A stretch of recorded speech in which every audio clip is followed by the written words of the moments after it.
এই মুহূর্তে যে খবর ও প্রশ্নের মুখোমুখি আমরা দাঁড়িয়ে তা শুধুই ক্রিকেট বা আইপিএলের বিষয় নয়, তা সরাসরি ক্ষমতা, রাজনীতি, কূটনীতি এবং বাছাই করা নীরবতার প্রশ্ন।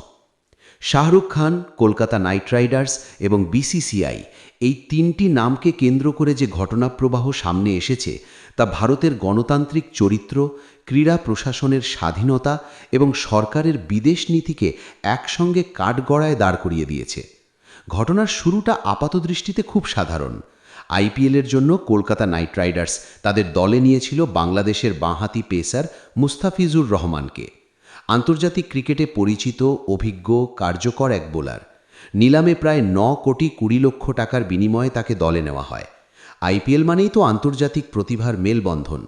অস্ট্রেলিয়া, ইংল্যান্ড, দক্ষিণ আফ্রিকা, ওয়েস্ট ইন্ডিজ, আফগানিস্তান সব দেশের খেলোয়াড় এখানে খেলে থাকেন। সুতরাং কাগজে কলমে এটা ছিল একেবারেই স্বাভাবিক সিদ্ধান্ত। কিন্তু এখানেই শুরু হয় চাপের রাজনীতি। বিজেপির একের পর এক নেতা, বর্তমান ও প্রাক্তন বিধায়ক প্রকাশ্যে আক্রমণ শুরু করেন। কটাক্ষের লক্ষ্য প্রথমে কেকেআর, তারপর সরাসরি শাহরুখ খান। অভিযোগ তোলা হয় বাংলাদেশে সংখ্যালঘু নির্যাতনের প্রেক্ষিতে কিভাবে একজন বাংলাদেশি খেলোয়াড়কে দলে নেওয়া যায়। আর এই অভিযোগের ভাষা, এই আক্রমণের স্তর তা ক্রমশ মধ্যযুগীয় রূপ নেয়। মীরা রাঠোর প্রকাশ্যে শাহরুখ খানের জিভের দাম ঘোষণা করেন। বিজেপির বিধায়ক নন্দকিশোর গুর্জর শাহরুখ খানকে জিহাদি বলে আখ্যায়িত করেন। এর আগেও সঙ্গীত সোমের মতো নেতা একই সুরে বিষ উগরে দিয়েছিলেন। প্রশ্নটা এখানেই, শাহরুখ খান ভারতের অন্যতম জনপ্রিয় অভিনেতা, আন্তর্জাতিক স্তরে ভারতের মুখ। তার বিরুদ্ধে এই ভাষা, এই হুমকি, এগুলো কি শুধুই ব্যক্তিগত মতামত, নাকি একটি পরিকল্পিত রাজনৈতিক আবহ তৈরির চেষ্টা? এবং সবচেয়ে গুরুত্বপূর্ণ প্রশ্ন, এই সমস্ত প্রকাশ্য হুমকি ও ঘৃণাভাষার বিরুদ্ধে রাষ্ট্র কোথায়? চাপ বাড়তে থাকে, আর সেই চাপের মুখে বিসিসিআই নড়ে চড়ে বসে। কেকেআর কর্তৃপক্ষের সঙ্গে আলোচনা হয়, বলা যায় প্রেশার তৈরি হয়, এবং শেষ পর্যন্ত সিদ্ধান্ত নেওয়া হয় মুস্তাফিজুর রহমান আর খেলতে পারবেন না। কেকেআর তাকে রিলিজ করে। এখান পর্যন্ত ঘটনা অনেকেই বলবেন বিসিসিআই ও ফ্র্যাঞ্চাইজির নিজস্ব সিদ্ধান্ত, এতে আপত্তির কি আছে? কিন্তু একজন সাংবাদিক হিসেবে প্রশ্ন তোলা এখানেই শুরু।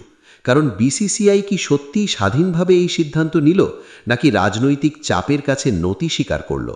যদি রাজনৈতিক চাপেই এই সিদ্ধান্ত হয়ে থাকে, তাহলে বিসিসিআই কি ক্রীড়া সংস্থা, নাকি কার্যত একটি রাজনৈতিক হাতিয়ার?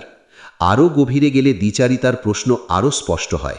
2025 সালে ভারত পাকিস্তানের মধ্যে অপারেশন সিন্ধুরের মতো সামরিক উত্তেজনার পরও ভারত পাকিস্তান ম্যাচ বাতিল হয়নি। কেন? কারণ সেখান থেকে বিপুল রেভিনিউ আসে। স্পন্সর, সম্প্রচার সত্ত্ব, বিজ্ঞাপন, অর্থনীতির বিশাল হিসেব। তখন সঙ্গীত সোম, নন্দকিশোর গুর্জর বা মীরা রাঠোররা কোথায় ছিলেন? তখন কেন পাকিস্তানের সঙ্গে ক্রিকেটীয় সম্পর্ক ছিন্ন করার দাবি ওঠেনি? তাহলে কি দেশপ্রেমের সংজ্ঞা বদলে যায় টাকার অঙ্ক দেখে? এখন প্রশ্ন ওঠে, যদি বাংলাদেশি খেলোয়াড় আইপিএল খেলতে না পারেন, তাহলে সামনের টি-20 বিশ্বকাপে বাংলাদেশ দলকে ভারতে ঢুকতে দেওয়া হবে কেন?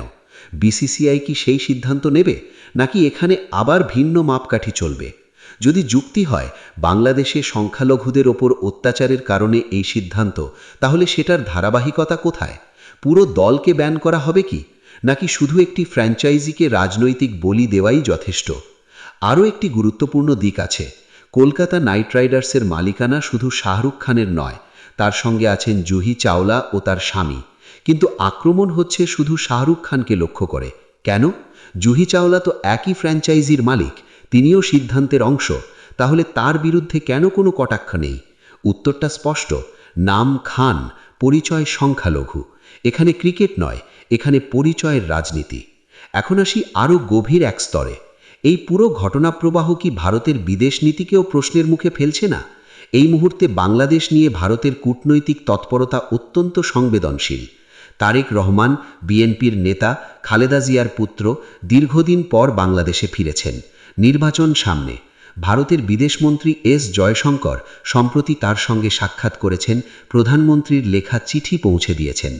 সেই চিঠিতে খালেদা জিয়ার স্মৃতিচারণা, দ্বিপাক্ষিক সম্পর্কের ইঙ্গিত সবই আছে।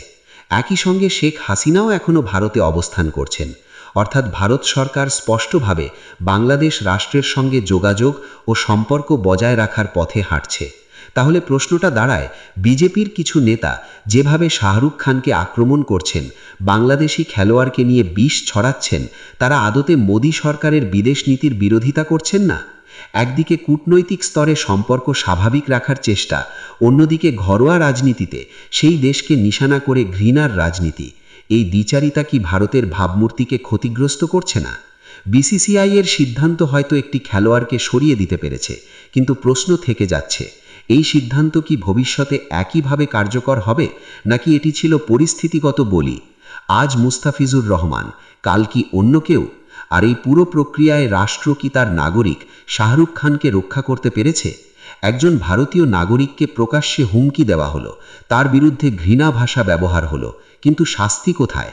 এই প্রশ্নগুলোই আজ নেট দুনিয়ায় ঘুরছে মানুষের মুখে মুখে। এটা ক্রিকেটের গল্প নয়, এটা ক্ষমতার মুখোশ খোলার গল্প। এটা দেখিয়ে দেয় কোন ইস্যুতে আওয়াজ তোলা হবে, কোন ইস্যুতে নীরব থাকা হবে, সেটা ঠিক করে দেয় রাজনৈতিক সুবিধা। বন্ধুরা, আপনারা কি মনে করেন? বিসিসিআই কি স্বাধীন? এই সিদ্ধান্ত কি ন্যায্যসঙ্গত, নাকি এটি আরও বড় এক দ্বিচারিতার অংশ? জবাব দেবেন আপনারা। Please subscribe the Daily News YouTube channel and like this video, share your opinion. Thank you.